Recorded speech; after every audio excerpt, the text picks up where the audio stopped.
Good afternoon, everyone. Welcome to the webinar Space Technology and Space Data for Forced Migration.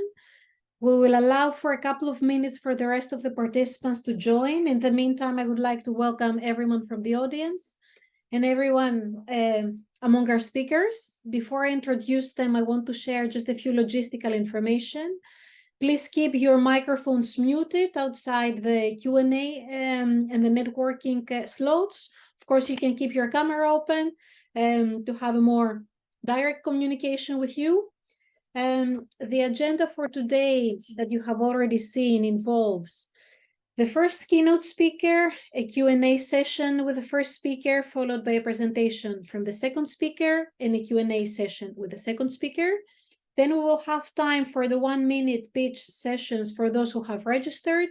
If you have not registered and you are still interested in pitching for 1 minute your idea or the thing you're working with, please feel free to let us know in the chat so we can make the necessary arrangement. And following some concluding remarks, we're going to have an informal networking session where you will also have the chance to interact with the speakers, with the rest of the participants, and perhaps find your match for a CASSINI Hackathon team or for your business idea. Before we go on with the keynote speakers, a few information about the CASSINI Hackathon, the 6th edition that is taking place across Europe the weekend of the 3rd to the 5th of November. Among 10 local organizers, teams will have the opportunity to participate both in person and hybrid. The 3 winning teams will have the chance to mentoring sessions with a lot of experts from around the world of about 100 hours. And of course, local organizers can offer their own separate prizes for those winning teams. The purpose of the CASSINI Hackathon is to foster the use of space data, especially from the EU space program, and of course, to instigate new ideas among interested participants. This edition's actually theme is Space for International Development and Humanitarian Aid. The theme is split further into 3 challenges. We have organized a series of webinars addressing each of these challenges. This is the 3rd and last webinar addressing the 3rd challenge, understanding and forecasting forced migration. If you have been with us before for the 2 other seminars, we started with the theme of supporting the development of sustainable infrastructure. And last week, we were focusing on the use of space data for food security and clean water. You can find the recordings of the 2 webinars on the YouTube channel of dotSPACE. And as I mentioned, the weekend of the 3rd to the 5th of November, the CASSINI Hackathon is taking place. You have the chance to register your team of 3 to 8 members until the 26th of October. Here in the Netherlands, the local organizers are dotSPACE and Royal Haas Koning DHV. You can find more information on the website of the hackathon. It's going to take place in Amersfoort in the Netherlands. For the teams that participate in person, for those that participate online, we will maintain an interactive hybrid mode. I will leave the QR code that will take you to the website with more information and the registration page for a couple of seconds here until our first keynote speaker is getting ready with their first presentation. For those of you that have already registered for the hackathon, we wish you a fruitful weekend. For those of you who have not, perhaps you can consider it, and perhaps you can take the opportunity during the networking and matchmaking session to find your teammates in case you are still looking for them. But without further ado, I would like to welcome today's very interesting, if I may say, keynote speakers, Leonardo Milano and Sander de Haas. Our first keynote speaker is joining us from the UN Office for the Coordination of Humanitarian Affairs. He's the data science team lead at the Center of Humanitarian Data there. Leonardo Milano, thank you very much for joining us. I will stop sharing my screen so you will have the chance to share your screen. And we look very much forward to hearing from you.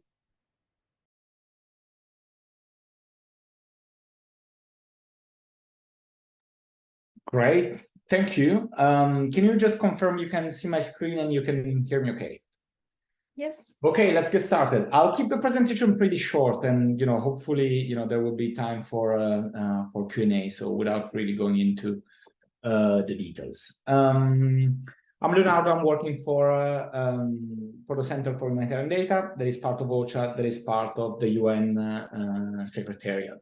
So specifically, the center, which is, by the way, based in the Hague. Our HQ is in the Hague. Was established in 2014 with a clear goal. So the goal was, to increase how humanitarians use data for response and the impact of, data in humanitarian response. So there was, a lot of interest around the topic. So at that time, the main goal was actually to make data available, and we set up HDX, the Humanitarian Data Exchange, that, if you have worked on, any humanitarian related project, most likely you ended up on HDX. By now, it's really the one-stop shop for humanitarian data. We do more than sort of like making and facilitating access to data. I'm leading the data science team. We work on data responsibility, so how humanitarians access, share data, how do we manage incidents, and then the last work stream is learning and practice. Specifically on the work of my team. So what we are trying to do, and it's actually a pretty small team of data scientists, is really like, how do we, increase the trust, and the adoption of, analysis and models by humanitarians. So we're talking about sort of like impact models. We're talking about risk models and climate models, but really like, how do we make the science and, the modeling actionable? How do we make sure that, decisions are taken and actions, are generated, just based on the analysis that we do?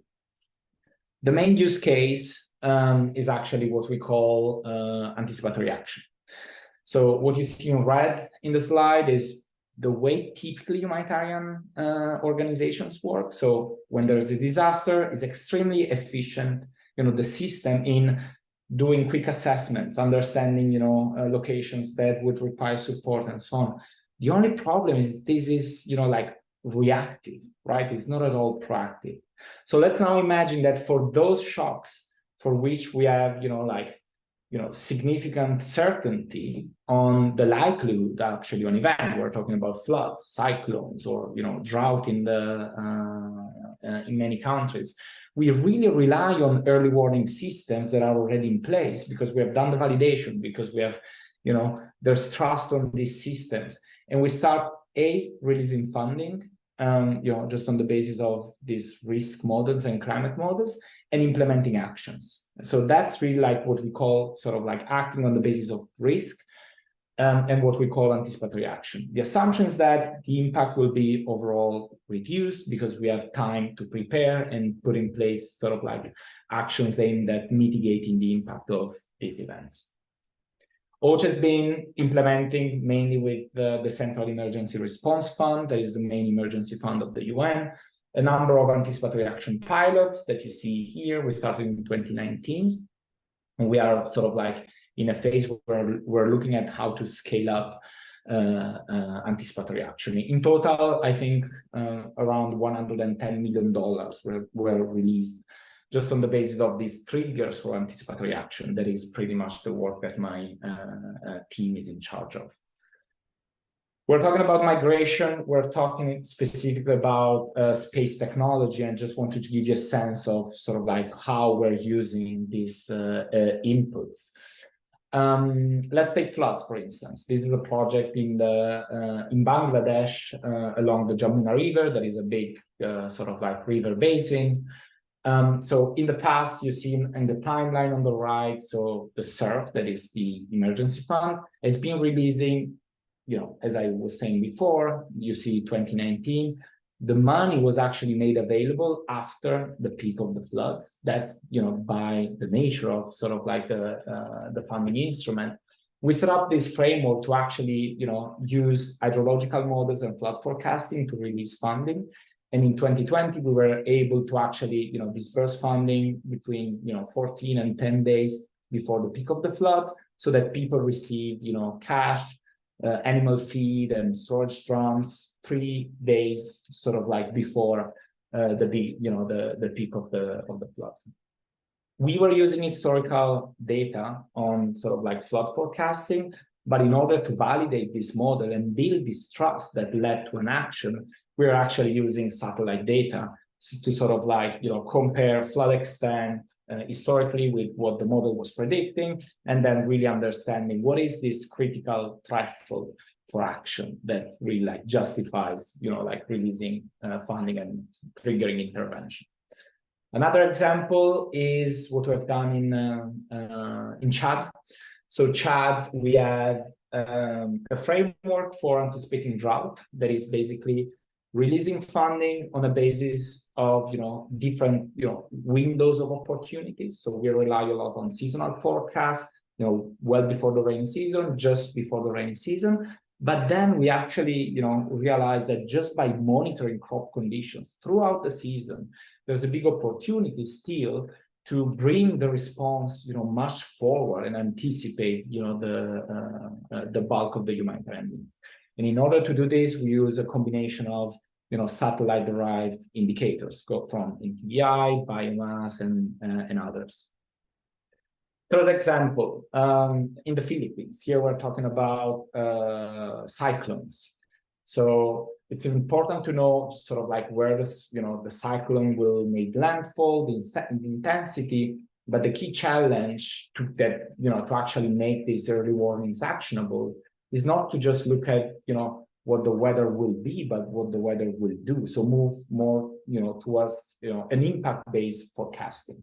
So what we have done, we have used, satellite data, mainly optical imagery, to sort of like estimate, the level of damage from past cyclones, to then train a machine learning model that now takes a forecast and estimates the number of buildings likely to be impacted. That's something that we've done, by the way, in collaboration with the Netherlands Red Cross, and this is actually the main trigger that we're using for anticipatory action. Just to put it here, and you have the link to this publication. We have worked with the Caribou Space and basically the UK government is just trying to understand what are the potential applications, but also what are the barriers for application of satellite technology in humanitarian response. And I just put there a summary. I think it's very important to focus really like on sort of like what is limiting the applications, what are why, and so because that would tell us also like where we need to either make the technology more accessible or develop better tools or build more capacity. So I just put it there. We can always go back also in the Q&A. We're doing quite well on timing, so I will maybe just close with maybe an idea. I need to leave, so I will not be around for the pitch session. But I just wanted to present one challenge that we're facing just on a daily basis.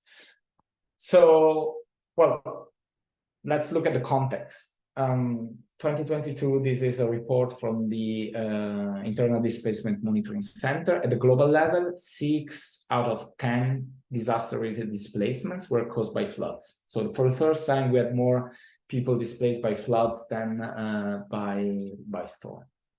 So, that's really like one of the main, so that's almost like more than 90 million people sort of like displaced by floods in 2022 alone. The challenge that we're facing is that, so I put a map from GLOFASS, that's the main flood forecasting system from the European Commission, that's from ECMWF. You see on the right that, so the lighter colors is actually pretty low performance of the flood forecasting models. This is actually just a map of how good these models are. And so first of all, you see that there are many gaps. So many locations just don't have forecasts because we don't have good data to validate the models against. And in many river basins, like let's look at the Sahel and West Africa, the model, the performance is actually pretty limited. So what typically agencies are doing we have a specialized agency within the UN that is UNOSAT. So whenever there's a big event, we would activate the emergency mapping from UNOSAT, which is great, and it works extremely well. I just put an example for the floods in Libya in September. So the cyclone made landfall on the 10th of September, and the first assessments were only available 3 days after, because of many reasons. Because UNOSAT had to get the satellite imagery, do the analysis, and there's a process actually for the activation. So can we reduce this lag between like when disaster hit and when we have the first insights? So the solution that I would love to have, and that's really my pitch, because that would be extremely helpful. There are already like some publicly available imagery, from SAR to optical imagery, and many people have been using it. So, and there are tools available, but they're not covering the entire globe and many of the countries where we work. And many of these are like proprietary products, so we cannot access or reshare or use this information freely. So the pitch would be, can we use a combination of freely available satellite imagery and combining, what the European Space Agency and NASA and, all the publicly available imagery to automate and sort of like try to have daily sort of like estimations of flood extent. I'm not looking for precision. I'm looking for timely information to be able, taking the example of Libya, already on the day after, on the 11th of September, to provide an early estimate to the team on the ground on where the locations are, where they should focus on assessing, specific needs and so on. And then this would be, of course, complemented by the, high resolution, more accurate data. But this first sort of like high-level estimation is something that is still missing and would be a, pretty much a game changer for many contexts. The other issue is that we don't have time series data. So we have one snapshot and then we don't know how floods evolve. That's my pitch. That's my presentation, just to say, already with better, monitoring of floods, we can basically move from response to early action, which would be already like a big gain. But also, if we have more data available, we can support model development and support forecast validation so that we can implement more and more anticipatory action. That's it from my side. I hope it was not too long. Thank you very much. Thank you very much. It was not too long at all. It was actually very insightful. Thank you also for giving ideas for further reflection and inspiration by some of the participants. If any of the audience would like to ask a question, please feel free to put it in the chat, or of course raise your hand if you would like. Open your camera and your microphone and engage with our speakers. How can I raise my hand? You're already given the floor. I have a question, perhaps. You can use the reactions to raise your hands for the rest of you. Thank you very much, Leonardo, for the presentation. I came a little bit late, but I got part of it. So my question is, okay, you have these operational shortcomings, but what do you have in view when it comes to integrated data? You're looking to predictions, or you're looking to integrate ground data and have a hard integration of them, sending faster an alert? Or first of all, you don't have to look to anything, but what do you think would be a nice solution? So the idea, I'm not looking for forecasts at this stage, because I think, before moving to forecasts, we need to get better at just doing good monitoring and rapid assessments. The ideal solution will be anything that provides either daily, if possible, if the imagery is available, or whatever frequency, estimation of the probability of a given pixel like, let's say, a global raster file with some sort of like estimation of the probability of a given pixel to be flooded. Because then I can, like overlay this with key infrastructures and populations and provide the team, either in the regional hubs or at the country level with sort of like early estimates. And at the same time, they will be activating their protocols and so on that take, typically 48 to 72 hours. But, this critical information is needed quite rapidly. So either something that is sort of like automated and provides daily estimates. And by the way, there's already like a global system, it's called FloodScan, right? That does this using SAR imagery, but it's proprietary. It's not something that we can access and use freely. So if we can come up with something similar, just using open, technology, that would be sort of like the ideal solution. I don't know if that answers your question. Yes. Of course, you have now the GNSS penetrating more and more, and then the AIS, but also the GEOs. And GEOs at the governmental level, it seems that at least wants to change everything within Europe. And there's a lot of application being developed with GEOs. But okay, I don't want to transform this to a technical question, but I think, yeah, it's great. Thank you. Great. And I mean, just to be honest, I think there might be solutions out there. I don't think it's up to humanitarian actors to develop the solution. So the best I can do is just to be the sort of like this broker, sort of like between operations and you guys. So that's why I'm pitching this idea to you.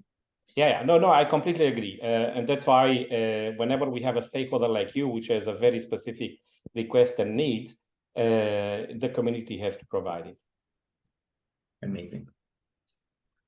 We have another question in the chat by Emmanuel Mondon. If you would like to take the floor, please go ahead. You have also shared interesting resources in the chat for the rest of the participants as well. Yes, good afternoon. Do you hear me well? We can hear you. Yes, loud and clear. Yeah, do you hear me? Yes. Okay, super. Thanks for the presentation. When you were presenting, Leonardo, I thought about this new program launched by the European Space Agency since last November, named Civil Security from Space, and I put 2 links on it. And my question was, are you aware of this new program? Because that could be relevant for you and maybe some of the audience people. Thanks. No, I have to say that that's something new to me. I was in touch with people at the disaster program at NASA with Copernicus, but I'm not aware of this, so I'll have a look. And if you have specific, I don't know, insights on the type of support that we may get from this initiative, that would be great. Yeah. Happy to introduce you to the relevant guy. Perfect. Thanks. Any other questions from our audience? I believe Sander is raising physically his head. Yeah, I have a question, Leonardo. Thanks for the excellent presentation. I was curious, how do you view the development that there's more and more commercial satellite operators and data providers in the market? And do you operate with them? Do you work together with them? They offer a lot of high resolution data, other data sets, thinking of Planet and ISAT. Do you team up with them? Do they provide data to you and OCHA? Yes, we can access all these pretty much for free. The problem is that the procurement takes a bit of time. So because you need to make a specific request, well, through the UN Space Charter, we can get access to pretty much, any imagery. The problem is that, doing it systematically and having sort of like something that one would be able to sort of like, cover the gap in historical data, impact data, but also have something that basically, is a service that runs in the background. And that's exactly, by the way, what the UNOSAP does. So they acquire specific imagery, high resolution, even if it's proprietary, right? But so first of all, it's limited in sort of like the geographical scope. well, let's imagine like a big floods in southeast Nigeria or southwest Nigeria. So that would be sort of like a bigger area. So yes, but I still see value in just using lower resolution global data sets really for this initial estimate. And then, the details, we have already the tools for the details. I'm more like looking for something that is enabling us to really like cast the net really wide and spot, like interesting, significant events. Clear, thanks. Perhaps we can have one last question, keeping in mind that our speaker has to leave in a few minutes. If you have a question that comes to your mind later, please put it in the chat and we'll communicate via email. But first, let me see whether among our audience there is one last question for our first keynote speaker. If not, I would like to thank you once again for the insightful presentation. And thank you for joining us. While I give the time to the second keynote speaker to prepare sharing his screen, we have with us Sander de Haas, Chief Technical Officer and Regreening Expert from Justdiggit, who is going to speak about his perspective, his experience, his input in using space technology and space data for forced migration. Sander, whenever you are ready, we can see your screen and you have the floor. Thank you. Perfect, thanks. You hear me well? Yes. Excellent, thanks. So I work for Justdiggit. Let me briefly introduce myself. My name is Sander de Haas. I have a Bachelor in Civil Engineering and a Master's in Hydrogeology. And as I said, I work for Justdiggit. Justdiggit is a Dutch NGO. We're active on landscape restoration in Africa. We do large-scale landscape restoration, so trying to bring back vegetation in dry and degraded areas using simple techniques. What you see here is what we call water bunds or half-moon bunds. Just an example of the simple techniques, simple practices that we use to restore degraded lands. So what we do doesn't directly deal with migration, but it does indirectly. So it's improving the livelihoods, it's improving opportunities for people to stay on the land, to cope with droughts, to cope with the challenges of floods, climate change, things like that. So as Justdiggit, we work with a lot of partners in Africa on landscape restoration, and we combine that with communication and media. So we reach people, build a movement around these regreening opportunities. Why do we do that? This is what we want to prevent. Degraded hill slopes with hardly any vegetation, only erosion and damage to the landscape. And if it's raining, fertile topsoil washing away, taking away the seeds and any nutrients that are in the soil, and then leaving the land barren and dry like this. This is a picture from one of our landscapes that we're active in Kenya, where both the wildlife and Maasai pastoralists live off the land with their livestock. And so they live off the grasses. And you can see that in this landscape, even after the rains, there's hardly any grasses left. Only deep scars in the landscape, erosion gullies where the water has been rushing through and then leaving the land barren and dry. While downstream, it's causing flooding, damage to infrastructure, and even displacing people. And then within a matter of days and weeks, that precious, fresh rainwater is lost into the ocean and leaving the land barren and dry again. So that is what we want to prevent. How do we prevent that? Using simple interventions like these water bunds. Small pits dug in the earth, here they're about 6 meters wide, 30 centimeters deep, that slow down runoff water, allow it to percolate into the soil, and keeping it on the land. And we do that at scale. Large scale in landscapes, active in Kenya and Tanzania, and moving to Senegal as well, where we show that applying these simple measures, but at a large scale, has a huge impact. You can see what's happening here after the rains. All of these water bunds, as we call them, capture a bit of rainwater and let it percolate down, seep into the soil, and then allowing seeds, which are either naturally present in the soil or that we add to the soil, they can sprout. You see how quickly the vegetation is coming back. The left image is June 2018, while we were still constructing the water bunds. Only 1 year later, the bunds are filled with grasses, with vegetation, and in the years after that, the vegetation is starting to spread and covering the whole area.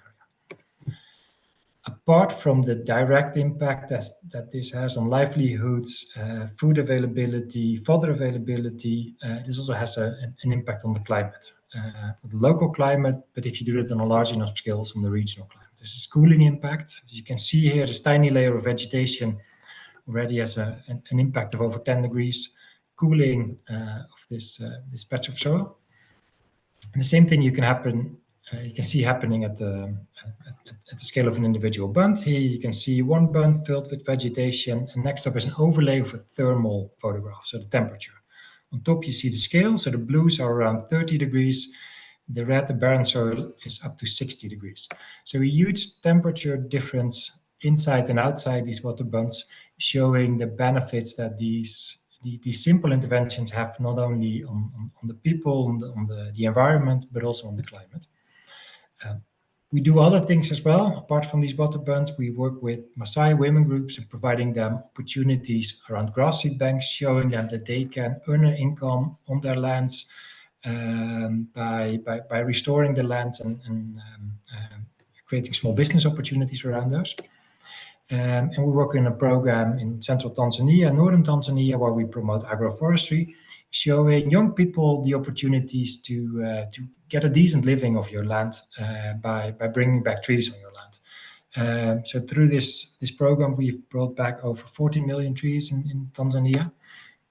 And we combine all these things with activities like these movie roadshows. We go down to the villages, show them how to do these simple interventions and the impact that it can bring to them and the benefits that it can bring to them.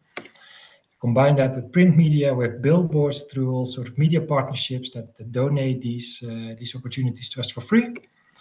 Rural marketing, where we communicate in the villages, reaching more people and really showing that this is a movement, showing the opportunities and emphasizing this to especially young people. SMS messages as well, but we want to scale faster and reach more people. And one way of doing so is through what we call this digital regreening platform. So it's an app. There's more to an app. Not everyone has a smartphone, but the app is an important building block. It should be a fun, engaging way where people can learn how they can regreen their environment. So the farmer or the user will receive a personal tailored advice based on big data, satellite data, the slope, soil type based on his or her GPS location. Combine that with user inputs, knowing where the user is. We can ask him or her some questions. What crops do you grow? What issues do you face on your land? And by combining those, we can provide the user with some personal advice. Well, we believe these measures would make sense to your land. Shall we teach you how to prune this tree and explain you about the benefits that can bring to you? In simple steps, using videos, photos, animations, voice, really take the user by the hand and let him or her regreen their own environment. And not only learning how to do it, but actually encouraging the user to go out and put it in practice. So go out, take a photo of that tree before pruning, take a photo of the tree after pruning, and then celebrate. Amazing what a change, see the difference before and after, encouraging people to go back, take another photo after a couple of months, re-prune when there's the right season, do maintenance when needed. We believe by doing so, we can really make a big impact and reach millions and millions of people and help them get more of their land and make them more climate resilient. And also track the impact. And I think that's also another thing where satellite data and geodata can play a huge role, not only in assisting the user and providing him or her with the right measures to do on the land, but also tracking the impact. So if we know where our users are, what they do on their land, and asking them to capture it, measure the water bunds that you dug, take a photo of the tree that you restored, we believe it can be useful for users, show the impact on your surroundings, see the water bunds that you dug and the area that's now regreening. We can measure that from space, you can see it yourself, but also for us and our partners to quantify the impact and use that to reach even more people and generate bigger movement around that. All towards our big, what we like to call it, Earthshot. So what we want to do is Justdiggit, together with our partners, is reach 350 million farmers by 2030 via this mobile regreening platform. And I was inspired by the previous speaker, so I quickly added 2 more slides. Actually, this is a repetition of an older slide, where I believe that this could be a nice pitch for the hackathon, where I believe that geodata can play a big role. It's in this component. How can we, in a useful, sensible way to the users, use geodata, satellite data to provide personal advice to a user? I mentioned here slope and soil type, but then I know there's so much other data out there that I believe if we combine that with user inputs, like asking the farmer about challenges that he or she is facing on the land, to learn more about the challenges that the user has, but also especially provide them with the right solution. So what can he or she do? What measures make sense on your land? And the second one is related to some of the things that we practice, like these water bunds or these Fagna-Giù and Fagna-Cini water trenches, as we call them. A lot of the interventions are linked to your land and the gradient of the land, the slope of the land. You want to capture rainwater that is running off. So you want to instruct the user on how to lay out these interventions in the right way on your land. So following the contours of your land. And I know how I can teach that to someone if I'm in the field with a spirit level instrument or other tools. But I know there's so much geodata available nowadays too. So are there ways that we can leverage that geodata to provide these really hands-on practical tools, tips to farmers and other regreening practitioners, and help them regreen their environment and thereby improving their livelihood and make them more resilient against climate change? That's it. Thanks. Thank you very much, Sander, for another insightful presentation and a few more ideas for hackathon participants to develop soon during the hackathon weekend. I would like to ask the audience if they have any question. If so, feel free to raise your hand or put your question in the chat.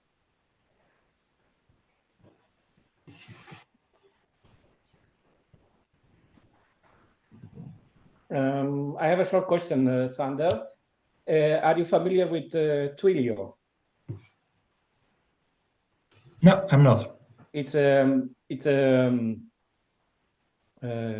digital platform. It's also maybe also you and OCHA might be interested about it. But basically, they work with foundations, and they have more than now I think 10,000 NGOs, and then their program is setting up emergency call centers, but also offer preferential, for example, the Zoom call that we have now is based on their infrastructure. So they have all numbers all over the world, and they have really preferential fees. So I can, we can discuss this, of course, if you want in Amersfoort during the hackathon. But I know the person that leads this foundation department. And then, maybe this can be a really nice campaign with support of them. Of course, they are not for free, but I understood they will have really, really good fees when it comes to this. And also they have the largest infrastructure in the world when it comes to phone numbers, SMSs, and so on. Wonderful. I didn't capture the name. So can you repeat it again or type it in the chat? It's called Twilio. Twilio. I will put it in the chat. Wonderful. Thanks. Great suggestion. We have 2 more questions in the chat from Emmanuel suggesting an initiative in Africa. Please feel free to unmute yourself and speak more about it if you would like. Yeah, it's YOMA, which is a super interesting initiative across Africa, supported by United Nations, enabling youngs for having impact locally. And I can introduce you to the guys running that in Africa somewhere if you are interested in. Because I think it could be quite complementary to what you are currently developing. And it could help you to scale in different countries. Yeah, I'm just looking at their website. Thanks for the link. Looks really interesting indeed. Let's explore further, and I'll note down your contact. So in case we have any questions, it would be great if you can help us with an introduction. Thanks. And one more question Thanks. from Linda from dotSPACE about microfinance schemes. Linda, please feel free to share your question. Hi, yeah, good afternoon. Very interesting. Yeah, so I'm a supporter of microfinance. So this is an organization called Kiva. I think they're the most well-established one. They issue loans to entrepreneurs in developing countries like Africa, Madagascar, which is my personal favorite. Most of them are like retail or construction materials or I don't know, livestock, cows or goats or something like that, which are of course in a way detrimental because they graze the little habitat that is left.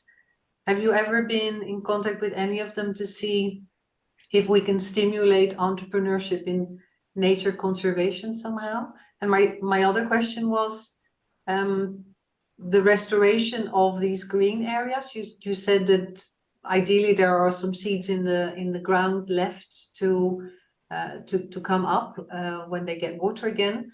If that's not the case, you can plant something.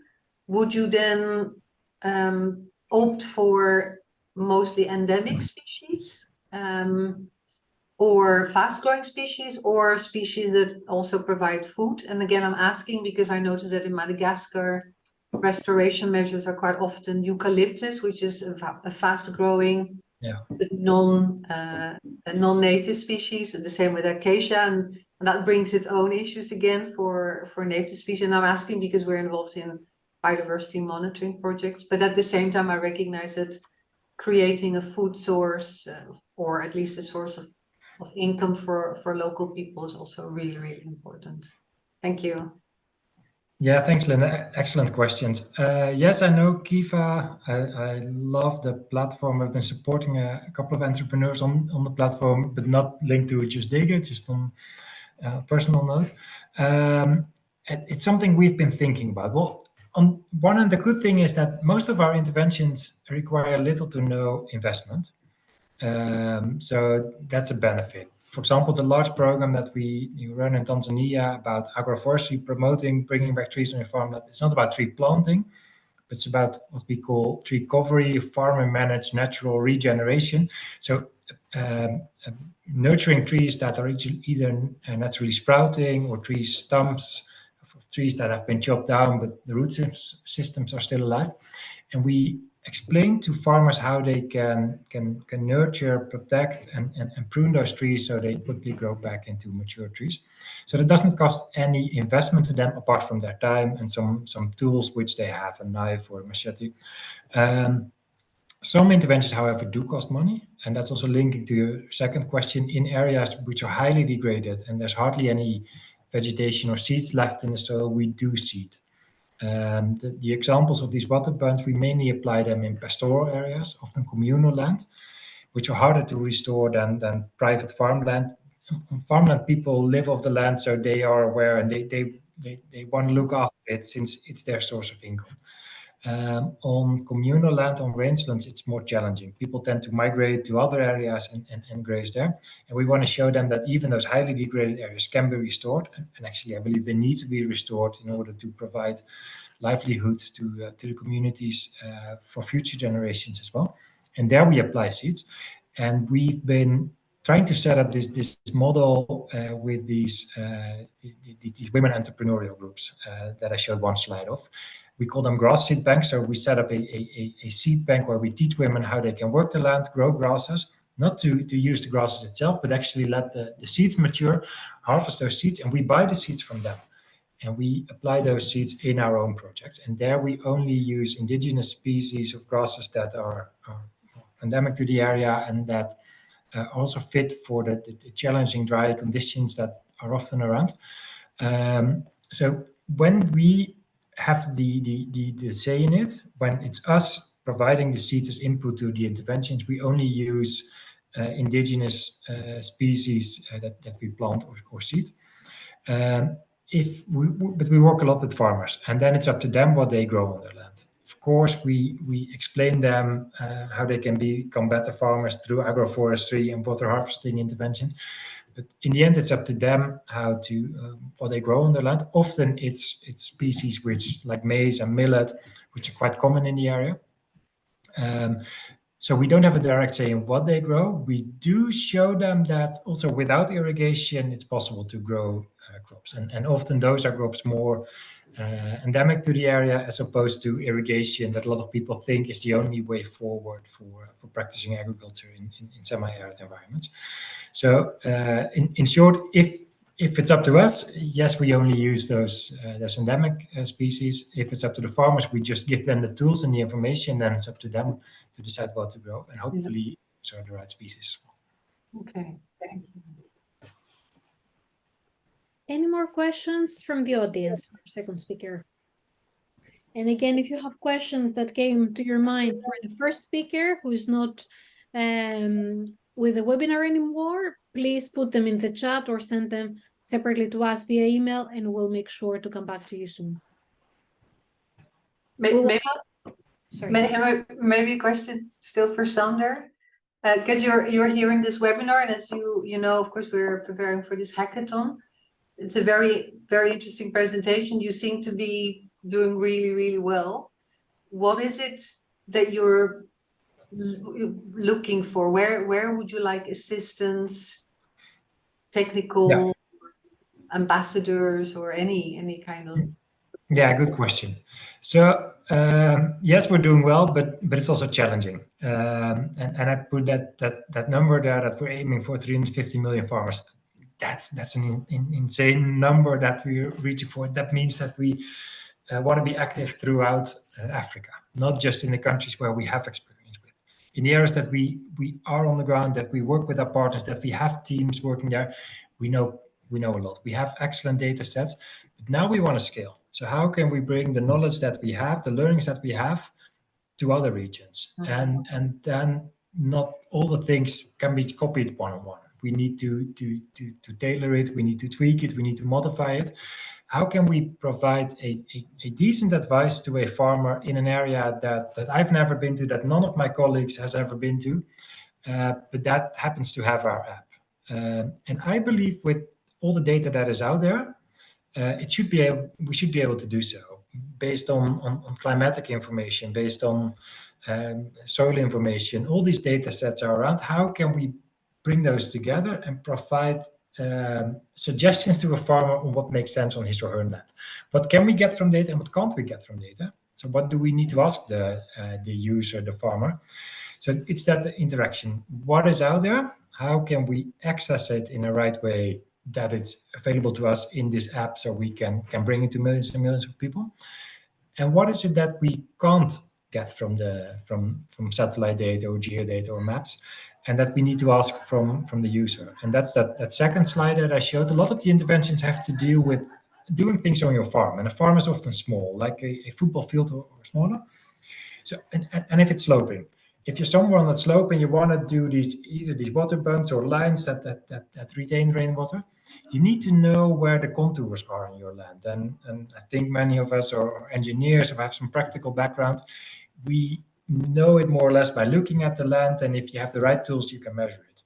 But how to explain this to someone who has never seen a map, never used satellite data, never has these tools or doesn't have access to those tools? I know there's practical ways to explain it. So where can satellite data, digital elevation data, for example, help us in providing the tooling and how to explain it and bring it to a user in a way that's understandable for him or her and relevant and useful, while making it not too technically complex? And that's one of the big overarching questions, and we can break it down to some more practical questions. For example, for these water bunds, for these Fagnagiu, Fagnacini, I can explain and you can look up guidelines on what are the conditions in terms of slope. It shouldn't be too steep, it shouldn't be too flat, it shouldn't be too dry, but also shouldn't be too wet. So we can make it quite practical and see if we can make, I don't know, suitability maps and base our advice on those kind of things. Okay, thank you. Does that help? Yeah. We'll definitely have the chance for more questions and discussion at the end with a networking session. And I suggest that we move the question from our participant there. But before that, we can quickly address the question of how many African countries do you operate in? Yeah, so as Justdiggit, we have different ways of working. We have what we call our own programs, where we really work in close partnerships with implementing partners, but have boots on the ground, have colleagues on the ground. And that's mainly Kenya, Tanzania, and we're setting up a new project in Senegal, so 3 countries. And then we support other organizations with the work that they are doing. There's a lot of other great organizations that are active in similar fields, and we support them, either with technical support or communication support or both. And that's mainly in Ethiopia, Madagascar, and Togo. And the participant that asked the question is from Uganda, and I would like to encourage you to continue the discussion later. Our program for now has a short presentation about the CASSINI Entrepreneurship, and then we're going to move with the 2 registered one-pitch sessions. In the meantime, if someone else would like to use 1 minute to pitch their idea, please let us know through the chat and we'll arrange that. Now I believe it is my time to share my screen and ask, of course, whether you can hear it, whether you can see it, and whether you can hear me. And I will try to also put it into full screen mode.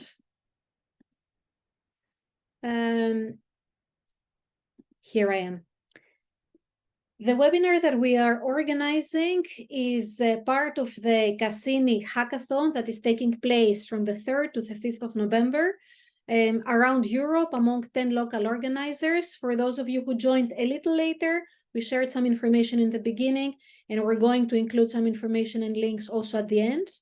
But the CASSINI Hackathon, along with other initiatives, are part of the CASSINI Space Entrepreneurship Initiative that is running between 2021 and 2027, with its main purpose to instigate entrepreneurship, commercial ideas, and more funding towards space activities. And some of the innovative ideas I'm sure we've heard during this webinar. And of course, its ultimate goal is to coordinate the effort of several European entities supported by the Commission, such as the European Space Agency, the European Investment Bank, and so on. What we have gathered in the next few slides is the CASSINI status in 2023. You can see here all the currently running initiatives. Some started last year, some started this year, and you will see in the next few slides that some of them have already initiated some activity, some deadlines have already passed. In those cases, there are more deadlines coming, so make sure that if you're interested, you keep an eye on them. Among the things that may be of interest to look at is the CASSINI Business Accelerator, offering advice and general support to innovative ideas through a 6-month program. The next intake is supposed to start in November, but there is another batch, the second one, scheduled for April 2024 for those of you that are interested. Another initiative is the matchmaking events that are taking place on the side of space-related conferences. You can see that some of them are already coming up. If you're in Prague next week or in Lisbon in the beginning of November, you may be interested in joining some of those matchmaking events. All the links that we include in those slides are going to be shared with the participants of the webinar afterwards if you would like to check them. The investment facility has already provided investment for some of the companies that you see here. Perhaps you recognize some of them, their missions and their products.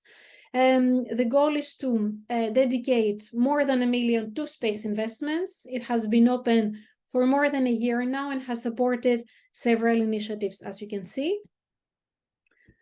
Support is also provided for raising capital by startups. You can also see here a few startups through the CASSINI Matchmaking Project and through resources that offer available venture capital opportunities for startups to partake in. More funding opportunities, in this case, through debt funding methods, and you can see here some numbers and some initiatives by the European Investment Fund and the European Investment Bank. a stock exchange index for companies that are active in the space industry. Some of them have been part of the Cassini initiative. Some have already developed their business. And finally, of course, the Cassini Hackathons. This edition is the 6th edition, and it's focusing on space technology for international development and humanitarian aid. There have been another 5 editions of the hackathon focusing on different projects. And on the website of the Cassini Hackathon, you can find resources and, of course, the outcome of all those hackathons, some of those ideas through the Cassini Entrepreneurship and through the effort of the winning teams have developed in the meantime into business opportunities. Cassini prizes for winning ideas, the Maritime Prize and the Cassini Challenge. And in case I'm going very fast through all of them, we have included all the links here. I will leave this on the screen for a moment for you to take a screenshot if you would like. And of course, visit all those links to find out more information.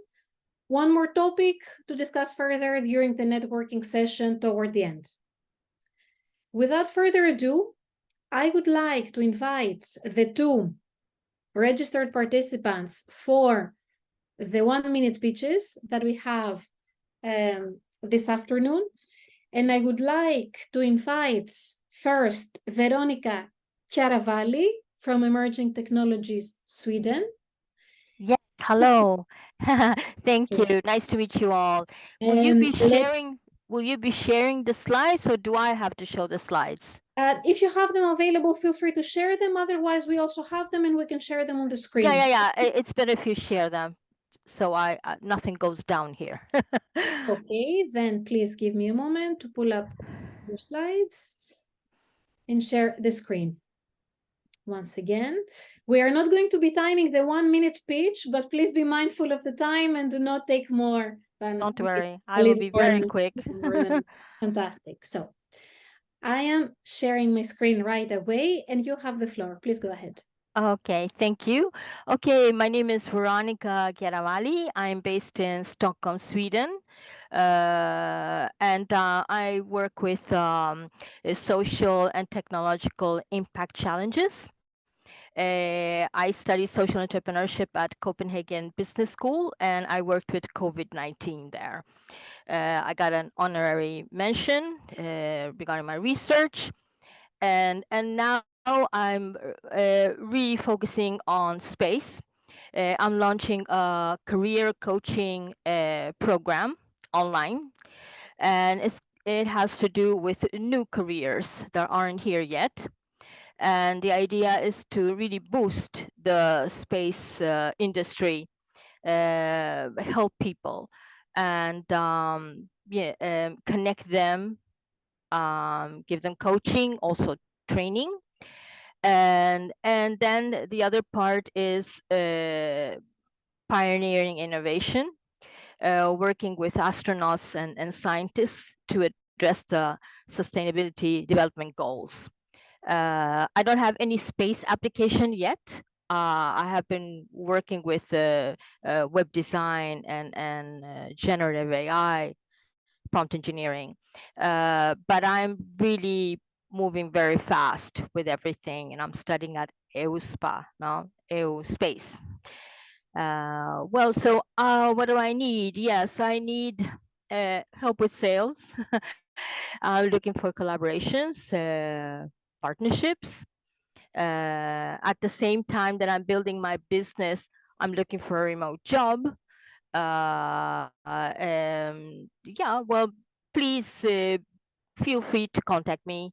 Well, that's it. Thank you very much. Do you have any questions? Thank you very much, Veronica. We can allow perhaps just one question. And as I said, we're going to have plenty of time during the networking session to discuss much more about your ideas. If there are no pressuring questions for now, I would like to invite the second pitch session. George Mendrinos from Caius. We also have your slides here in case you wouldn't like to share them. Hi, everyone. Do you hear me? Hi, hello, yes, we hear you. Okay. How- Yes, if you could share my slides, it would be better. Sure, please go ahead. And if Okay. you would like me to move to the next slide, just let me know. And you have Okay. around 1 minute. Please Thank go you ahead. very much. So, hi everyone. Thank you for the insightful projects that you presented. I'm George Mendrinos from Caius, an AI startup in a village in Greece, in the rural areas, and we have been in the CASSINI Hackathon. We have won. We were members of the team that won the third CASSINI Hackathon, and then we were mentors of the team that. We were the mentors of the team that won the fifth CASSINI Hackathon in Cyprus. Apart from this, with our company, we are an ESA Big Greece incubatee, and we are mostly in digitizing rural areas and especially forest and trails through satellite data using our own AI models. Apart from this, if you could change the slide. We are also very interested in social innovation. We are mentors in digital social innovation in a new transnational master along the Balkans and Italy for social innovation. And that's why I'm here today to hear also your projects, to get ideas in order to pass them to the other responsible persons for this master in order to include new ideas about forced migration. That's it for me. Caius.gr is our page, and the other pages for the new master program.